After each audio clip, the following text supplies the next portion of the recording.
로마서 10장 세 번째 시간 되겠습니다. 오늘 본문의 말씀을 통해서 바울이 이 10장을 통해서 다시 확인하고 또 로마 교회 신자들에게 간곡히 깨닫기를 원하는 내용, 어떻게 보면 복음의 가장 핵심적인 내용을 이해할 수 있도록 우리에게 가르쳐주는 말씀인데, 함께 본문의 말씀 잘 깨우칠 수 있는 시간이면 좋겠습니다. 11절 말씀에 보면 그렇게 시작을 합니다. 그를 믿는 자는 부끄러움을 당하지 아니하리라. 이 말씀을 통해서 자신이 전하는 복음의 핵심이 예수님이고 그분이 곧 그리스도이시고 곧 구약의 표현으로 하면 메시아이시고, 이 사실을 유대인들에게 확실하게 깨우치기를 원하고 있습니다. 바울은 자신이 전한 복음을 로마 교회에서 특별히 유대인들에게 받아들이는 것이 어려운 현실을 보면서 자신이 전하는 복음을 분명하게 이해할 수 있도록 그들의 의식 속에 있는 구약의 메시아, 구약의 주님의 개념을 가지고 와서 그분을 믿도록 하는 설득을 하고 있는 것이 본문의 말씀입니다. 율법을 온전하게 지키는 것을 속죄와 구원의 유일한 길이라고 생각하는 유대인들에게, 그리고 그로 인해서 그들이 가지고 있는 우월의식만큼 그들을 복음으로 설득하는 것은 대단히 어려운 일이었습니다. 그들에게 율법이 아니라 복음이 유일한 소망이고 복음이 유일한 답이라고 말씀하는 이 바울의 입장은 그 설명 자체가 매우 그에게도 버거울 만큼 견고한 관습과 의식을 가지고 있는 유대인들이었습니다. 그럼에도 불구하고 받아들이지 못하는 유대인들을 향해서 복음이 무엇인지, 그리고 복음 신앙이 가지고 있는 가치가 어떤 것인지 구체적으로 교훈한 말씀을 이어가고 있는 것이 본문의 내용입니다. 앞에서는 복음과 율법의 다름이 어떤 것인지를 깨닫게 설명을 했다고 하면, 여기서는 복음을 전하는 바울의 입장에서 자신의 사역과 신분에 대한 확인과 함께 자신이 복음을 전해야만 하는 이유, 그리고 그 전하는 복음을 통해서 믿어야 되는 이유, 이렇게 논리적인 설명을 하고 있습니다. 율법은 행위를 낳고 복음은 믿음을 동반합니다. 이렇게 율법과 복음은 다른 신앙을 낳습니다. 복음은 율법이 이룰 수 없는 의와 하나님 나라를 보증합니다. 그러나 율법은 종교적 행위에 충실하게 합니다. 이 부분을 우리는 분명히 구분하고 이해할 수 있어야 되고, 동시에 율법의 가치를 존중할 수 있어야 되고, 거기에 충실할 수 있는 우리의 행위가 동반되어야 됩니다. 오늘 11절에서 바울이 다시 확인하는 것이 뭡니까? 성경에 이르되 누구든지 저를 믿는 자는 부끄러움을 당하지 아니하리라. 이 개념 자체는 사실 구약의 개념이에요. 그런데 그것을 주님을 설명하는 말로 가지고 옵니다. 일찍이 이사야 선지자는 메시아를 예언하는 가운데, 보라, 내가 한 돌을 시온에 두어 기초를 삼았노니 곧 시험한 돌이요 귀하고 견고한 기초돌이라. 그것을 믿는 이는 다급하게 되지 아니하리라. 이사야서 28장 16절 말씀입니다. 이 말씀을 가지고 와서 이 유대인들에게 예수님을 믿지 아니하면 이라고 하는 말로 설명을 하고 있는 겁니다. 이사야는 메시아에 대한 믿음과 그 결과로 주어질 다급하게 되지 아니함, 오늘 본문에서는 부끄럽지 않게 됨, 이런 표현을 했습니다. 이 부끄러움이나 당혹함을 당하지 않기 위해서 기초돌로 받은 자를 믿어야 한다라고 하는 이사야 선지자의 이야기를 가지고 와서 바울은 예수님을 소개하는 겁니다. 누구든지 그를 믿는 자는 부끄러움을 당하지 않을 것이다. 이것이 바울이 설명하는 거예요. 여기서 말하는 부끄러움을 당하지 않는다고 하는 것은 예수님을 믿는 것이 유일한 길인데, 부끄러움이라고 하는 것은 일시적인 것이 아니고 영원한 수치, 곧 심판에 이르게 하는 죄의 결과로 주어지는 수치, 그 부끄러움을 의미합니다. 이 부끄러움은 사람 앞에서만이 아니라 하나님 앞에서, 그리고 영원하게 우리에게 주어질 부끄러움과 고통을 동반하는 부끄러움을 의미합니다. 궁극적인 심판의 상태를 설명하는 것이라고도 표현할 수가 있습니다. 곧 하나님의 심판으로 말미암아 경험하게 되는 부끄러움을 의미하는 겁니다. 바울은 다시 한번 확실하게 복음 신앙에 대한 확인을 합니다. 그를 믿는 자는 부끄러움을 당하지 아니할 것이다. 곧 예수님을 믿는 자는 부끄러움을 당하지 아니할 것이다 라고 하는 의미입니다. 그런데 이사야는 예수님이라는 단어를 쓰지 않았습니다. 다만 어떤 단어를 썼습니까? 견고한 기초돌이라는 단어를 썼습니다. 하나님께서 그 기초돌을 줄 것이다. 그리고 그것을 믿는 이는 다급하게 되지 않을 것이다. 이렇게 표현했습니다. 이사야가 예언한 그리스도를 설명한 이야기입니다. 그것을 그대로 바울은 예수님을 대입해서 설명합니다. 그러나 메시아로서 오신 예수님을 믿는 자는 부끄러움을 당하지 않는다고 말씀하심에도 불구하고 유대인들에게 예수님은 메시아로 받아들이는 것 자체가 대단히 어려웠습니다. 율법을 잘 지켰다는 것으로 스스로 의로운 사람이라고 말한다고 하면 자기 의로 만족할 수는 있지만 하나님 앞에서 의로울 수는 없습니다. 자기 스스로 체면을 세울 수 있다고 생각할 수는 있지만 하나님 앞에서 부끄러움을 받지 않을 수가 없습니다. 그러나 메시아로 오신 예수님, 중보자로 오셔서 속죄의 제물 되신 예수님을 믿음으로 하나님 앞에 설 때 그 부끄러움을 당하지 않게 될 것이다 라고 하는 것은 내가 완전해서 부끄러움을 당하지 않는 것이 아니라 그리스도의 중보하시는 은혜를 통해서 그 부끄러움을 면하게 된다라고 하는 의미입니다.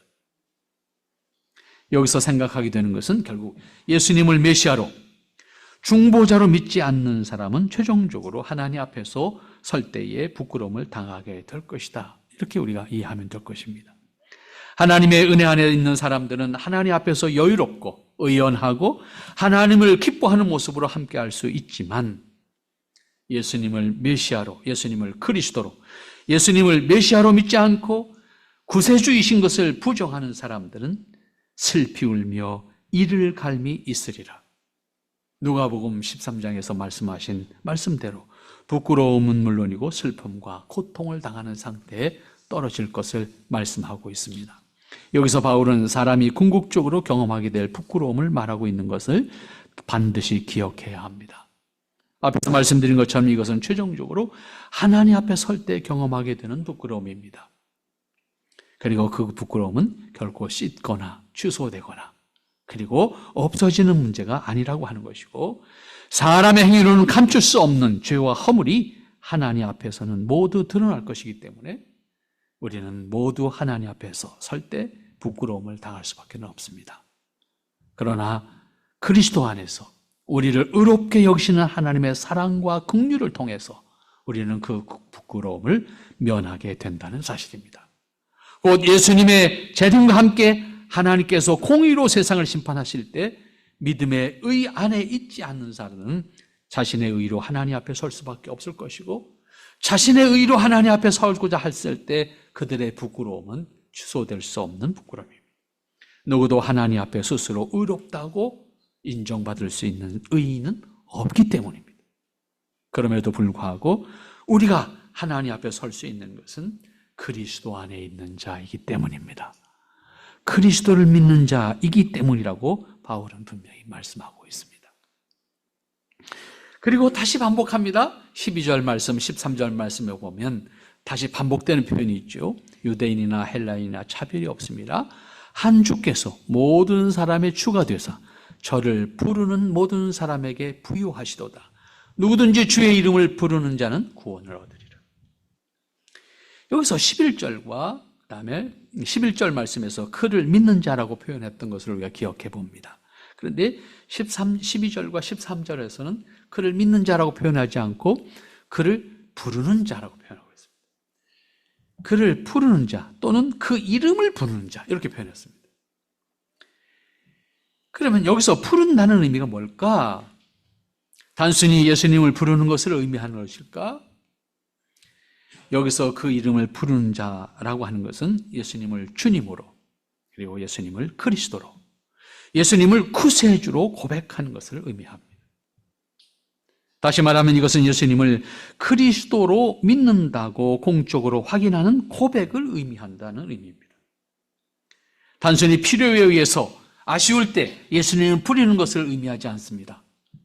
누구든지 어렵고 급박한 상황에서는 도움을 청할 때 누구든지 자신에게 도움을 줄 수 있는 대상이라고 생각하는 존재를 부르게 됩니다. 그것이 인간관계에서 엄마가 될 수 있고 아버지가 될 수 있고 혹은 빽이 있는 어떤 사람이 될 수도 있고 더 나아가서는 신적인 존재를 부르게 될 것입니다. 그렇게 어렵고 급박한 상황에서 그 위기를 모면하기 위한 도움을 청하는 단순한 부르짖음이 아니라 여기서 그의 이름을 부르는 자는 예수님이 메시아이신 것과 예수님이 구세주이신 것과 예수님이 대속을 위한 희생제물이 되신 것, 그리고 그 사실을 믿음으로 구원하시겠다고 하는 하나님의 약속하신 그 언약을 믿는 사람들을 구원하시겠다고 하는 그 하나님의 약속을 믿는 것을 의미합니다. 여기서 한 가지 더 극복해야 되는 말씀이 있습니다. 그것은 믿음으로 구원을 받는 것은 혈통의 제한을 받지 않는다. 유대인과 헬라인 이렇게 표현했습니다. 유대인이나 헬라인이나 차별이 없다. 12절 말씀에서 여기서 유대인은 말 그대로 유대인을 말하는 것이고 헬라인은 이방인을 말하는 겁니다. 유대인들에게 이러한 사실을 가르치고 있는 것은 결코 간단하지 않습니다. 똑같은 말을 했을 때 헬라인들은 좋아할 말이지만 유대인들 입장에서 기분 나쁜 얘기죠. 어떻게 저 천한 것들이 우리와 함께 하나님 앞에 설 수 있다고 말하는가?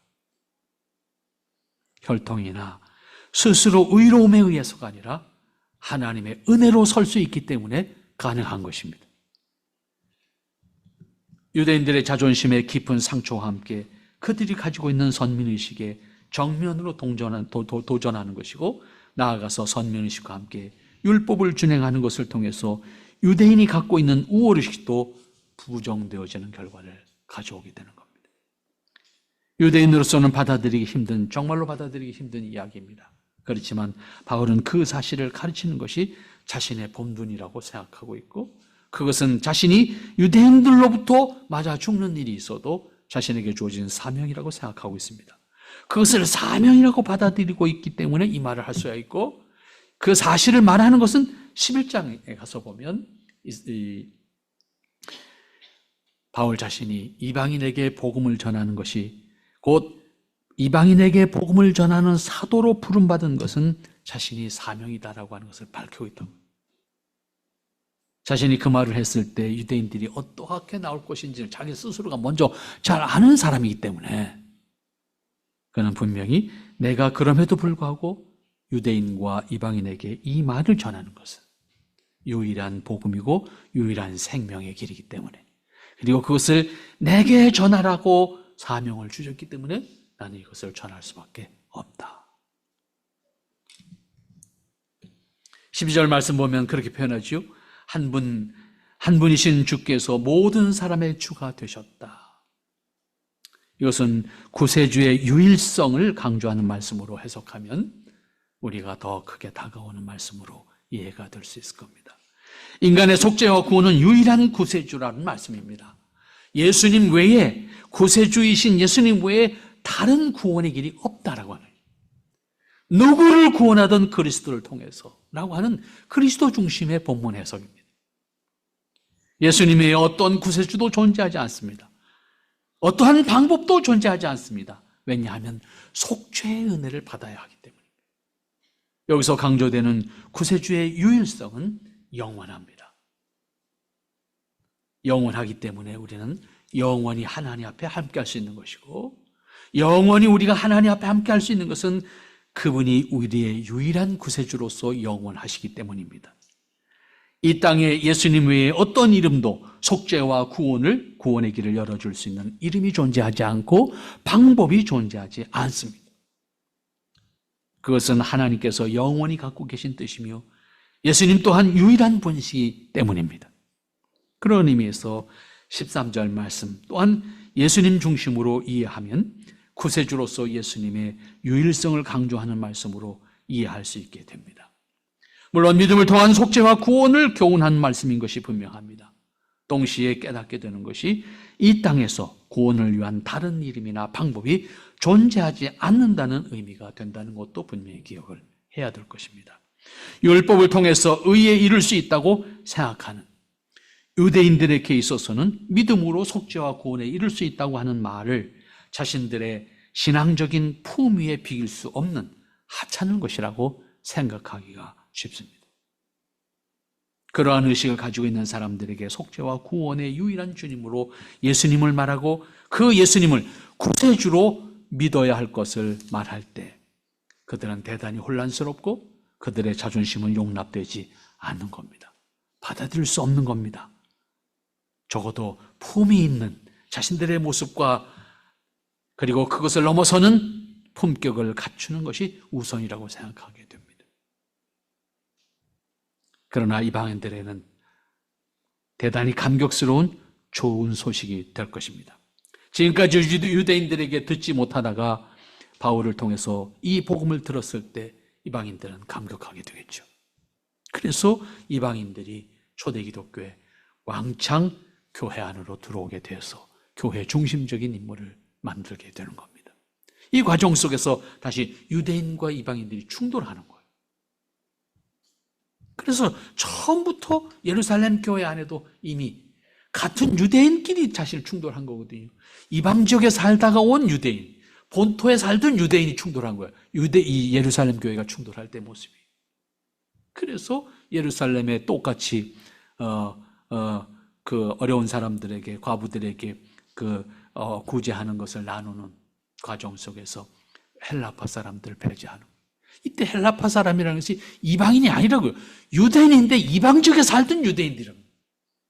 같은 유대인들이지만 구별했다. 이것이 예루살렘 교회가 보여주는 모습이라고.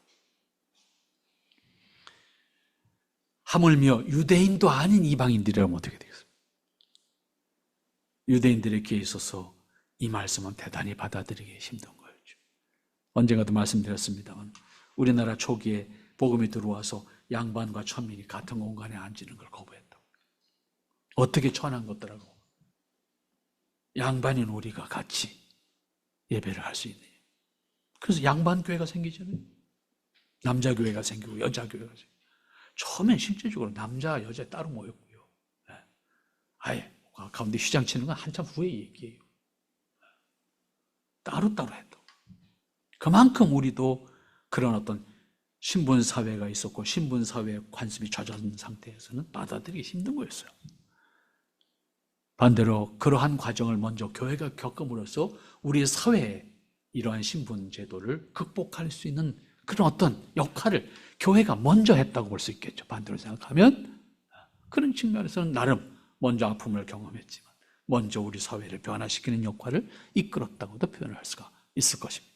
어쨌든 유대인들에게 있어서 바울이 전하는 복음은 대단히 받아들이기가 버거운 것이었다라고 하는 것은 분명한 사실. 그럼에도 불구하고 바울은 일관되게 예수 그리스도를 부르는 자, 그 이름을 부르는 자 분명하게 말하고 있습니다. 그 다음 14절 말씀으로 가보도록 하십시오. 14절 말씀에 그런즉 너희가 믿지 아니하는 일을 어찌 부르리요? 듣지도 못한 일을 어찌 믿으리요? 전파하는 자가 없이 어찌 들으리요? 보내심을 받지 아니하였으면 어찌 전파하리요? 기록된 바 아름답도다 좋은 소식을 전하는 자들의 발이요 함과 같으니라. 여기서도 말씀하고 있는 것을 잘 살펴보면 우리가 놓치지 말아야 될 부분을 찾게 됩니다.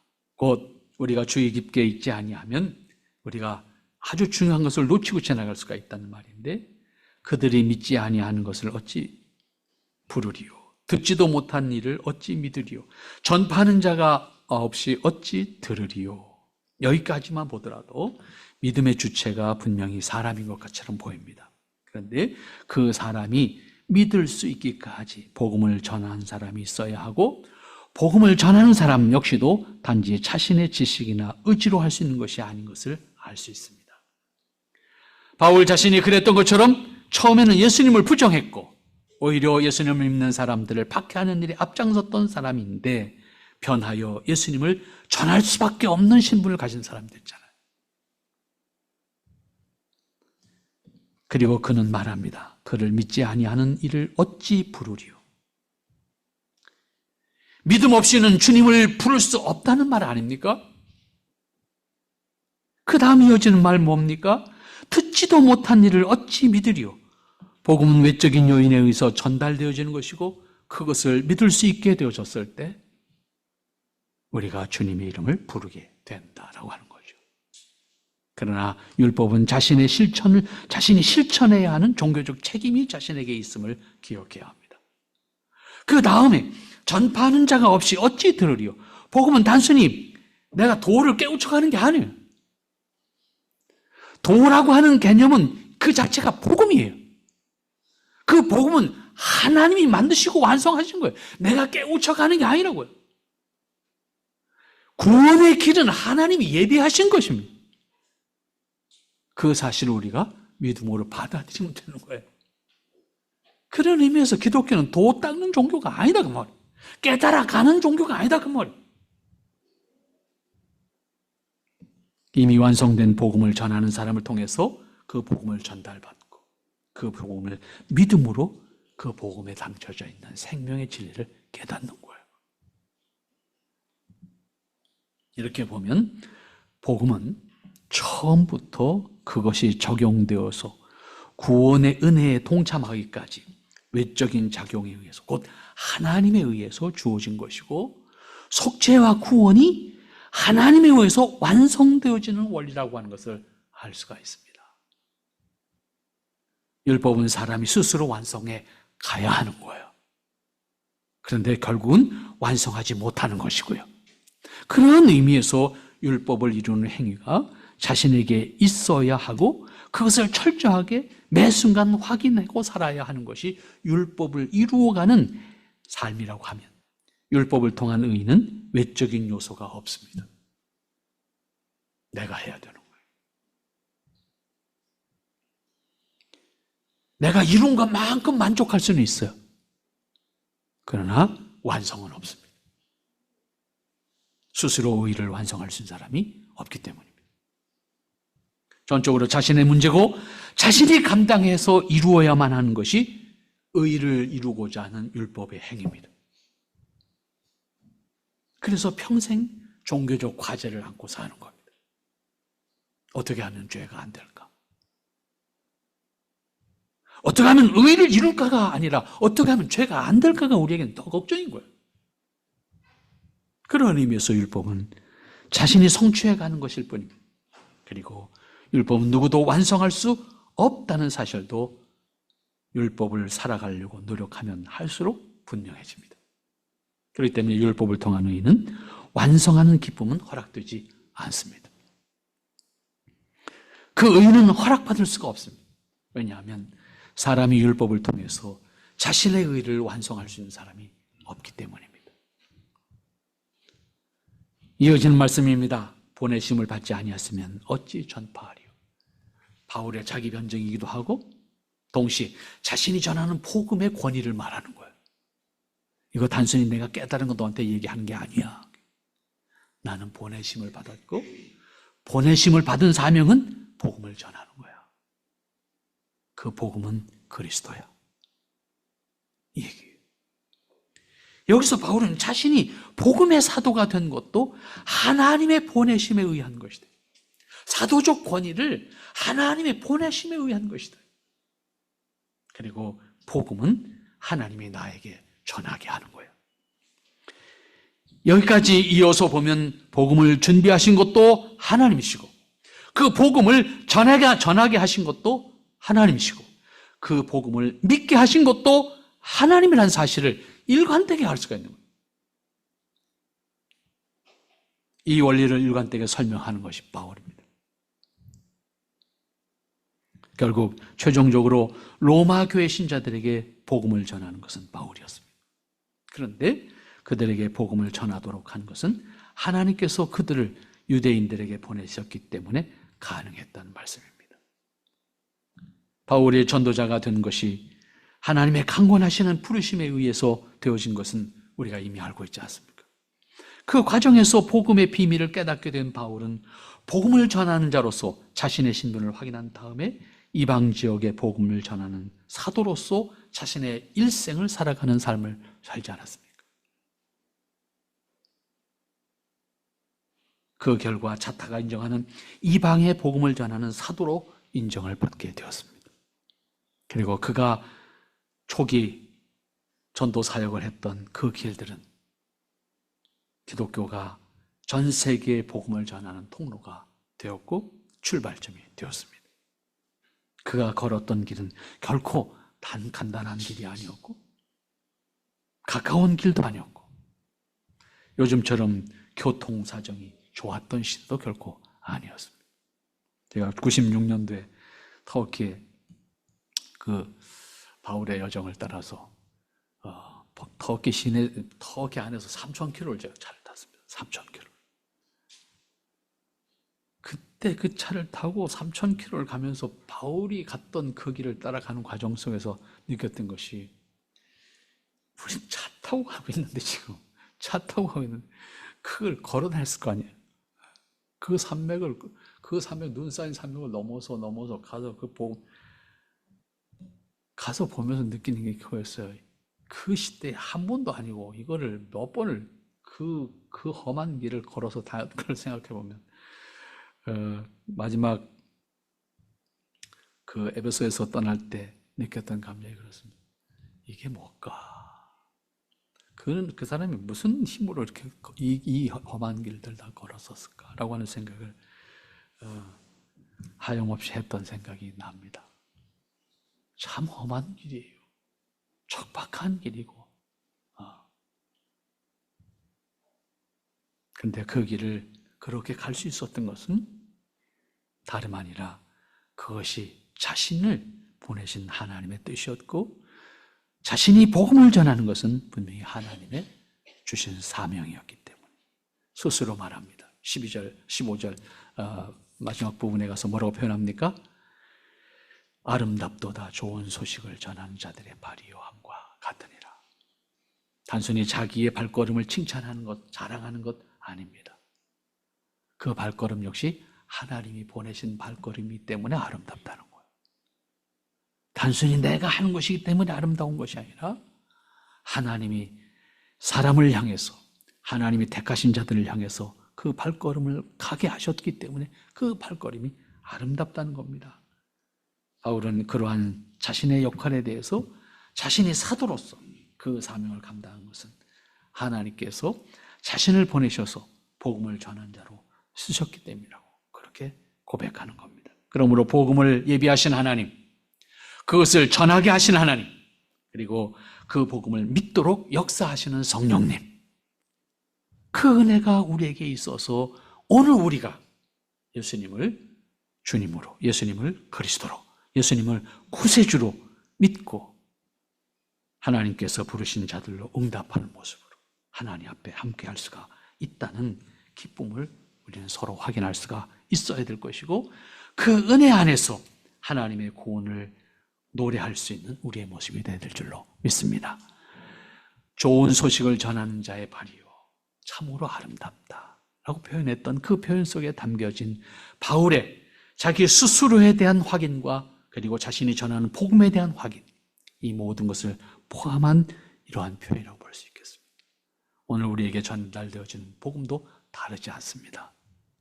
사실은 우리에게 복음이 전해지기까지 우리나라 초기 역사에서 보면 누구도 준비하지 않았고 누구도 계획하지 않아서 하나님께서는 이 한반도의 복음을 전하기 위해서 사람들의 마음을 변화시켜요. 제가 최근에 아주 강조하는 게 이 부분입니다. 사실 서양 교회들이 조선을 선교하기 위해서 미리 계획해서 왔다고 생각하면 이게 착각이에요. 서양 교회들은 조선 관심도 없었어요. 몰랐어요. 조선이란 나도 몰랐고 관심도 없었고, 관심은 중국하고 일본만 관심이 있었지. 실제로 일본에도 선교사들이 많이 있었고 중국에도 선교사들 와 있었지만 한국에는 안 왔거든. 보내지도 않았고. 그런데 재밌는 게 뭡니까? 중국에서 활동하던 선교사들이 나 중국 오늘부터 안 할 거야, 나 오늘부터 조선 할 거야. 마음 바뀌는 거예요. 그 사람들이 중국말 배우려고 얼마나 고생했겠어요. 한번 생각해 보세요. 서양 사람들이 중국말 배우는 게 그렇게 쉬운 일이 아니잖아요. 그런데 그 고생해서 중국말 배워가고 중국 선교사 와가지고 나 오늘부터 조선 선교할 거야. 그럼 마음 바뀐. 계획 속에 없었던 거예요. 그들의 마음이 동해서 조선을 선교하겠다고 중국 안에서 조선 선교 준비하는 거예요. 그렇게 해서 준비해서 조선의 복음을 전하는 거예요. 그런데 이미 선교사들 오기 전에 한 일이에요, 이게. 우리나라에 선교사들이 들어오기 전에 한 얘기라니까, 이게. 세계 선교 역사 속에 복음을 전하는 과정 속에서 선교사가 들어오기 전에 그 나라 말로 성경이 번역된 나라가 우리나라입니다. 선교사들 들어오기 전에 우리는 성경을 이미 가지고 있었습니다. 완전한 건 아니지. 누가 했습니까? 중국에 있는 선교사들이 했다니까요.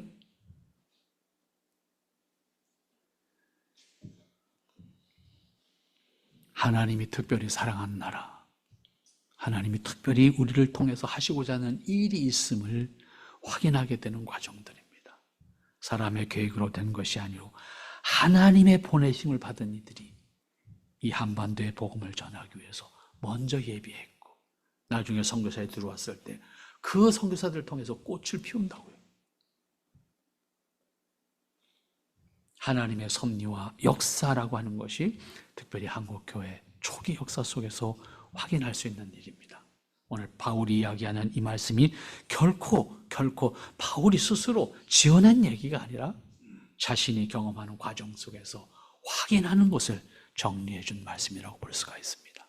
그러므로 오직 예수 그리스도를 주님으로, 예수 그리스도를 구세주로, 예수 그리스도를 하나님의 아들로, 예수 그리스도를 나의 주님으로 고백하고 하나님의 뜻을 따라서 하나님의 자녀된 신분을 하나님 앞에 기뻐하면서 하나님의 뜻을 살아갈 수 있는 여러분들 될 수 있기를 바랍니다. 기도합니다. 거룩하신 아버지 하나님, 참 감사합니다. 아버지 하나님께서 우리를 부르시고 세우시고 인도하시고 역사하셔서 하나님 자녀로, 하나님 뜻을 사는 자로, 하나님의 뜻을 드러내는 자로 땅에 살게 하셨습니다. 그리고 부족한 저희들 통해서 영광 받으시기를 기뻐하셨습니다. 아버지 하나님, 우리를 주장하시고 인도하시고 축복하셔서 하나님의 뜻과 은혜를 온전히 드러낼 수 있는 귀한 심령들이 되게 하옵소서. 아버지의 은혜를 누리며 아버지의 은혜를 기뻐할 수 있는 심령들이 되게 하옵소서. 예수님의 이름으로 기도합나이다. 아멘.